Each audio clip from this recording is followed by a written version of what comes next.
Hello there, Grumpy Old Fart here. I'm doing an unexplained phenomena video about our moon. And there's a reason I'm doing this video. There's a lot about our moon that we really can't explain. It is a big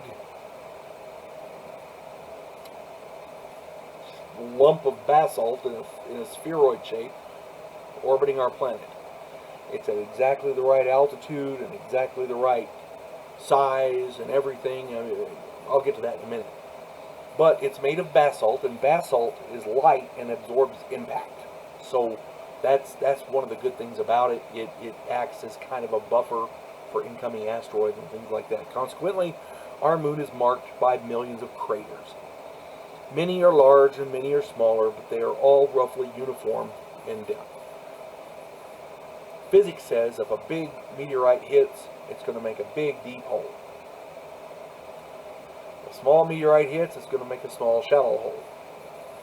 But no matter how big or small the holes are, they're all the same depth, roughly. They're all uniform in depth, all over the surface of it. Something is preventing craters in the moon from going deeper. And like I said, basalt is light and it absorbs impact. But is there a layer of armor under the dust? Something that's preventing,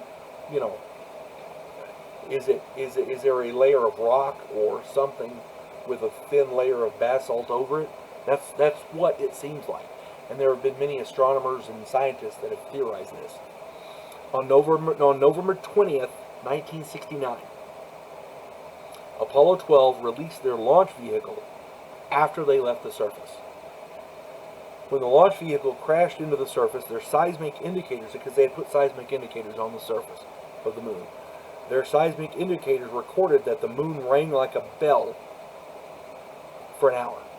So they released this big thing, it falls down and hits the moon, and the moon rang like a bell. What has to happen for that? Yeah, it means the moon's hollow. Wernher von Braun, who at the time was the head of NASA, decided to crash a heavier piece of the module into the moon. When they did that, the moon rang like a gong for over 3 hours to a depth of over 20 miles. The moon is either hollow or has giant caverns within. Okay? And that doesn't happen. The theory of the moon is it's like Earth. It cooled. It's like a bubble in a vacuum. It cools and blah, blah.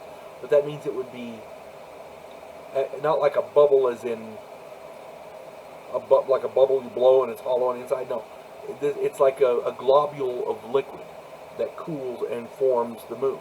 Well, that precludes it's not hollow, right? Well, if the moon is hollow, that theory doesn't fit. Now, the moon is in a perfect orbit to affect our world and the tides in such a way as to allow life to form and thrive and evolve. Okay? The moon affects the tides. The moon protects us from incoming meteors and things like that. Many scientists cannot explain the perfection of the moon's size or position. The odds against that are astronomically stupid. It's ridiculously stupid. Someone, according to many theorists, someone built the moon and placed it in exactly the right place in orbit about our planet to allow life to evolve on this planet. A lot of people are thinking the moon is fake, people. There are ancient stories, ancient mythology that talk about a time before the moon was there. I don't know. But there's a lot we don't know about our moon, and saying that we know everything about it is the first step in ignorance. Unexplained phenomena, our moon. You folks have a good day. God bless one and all.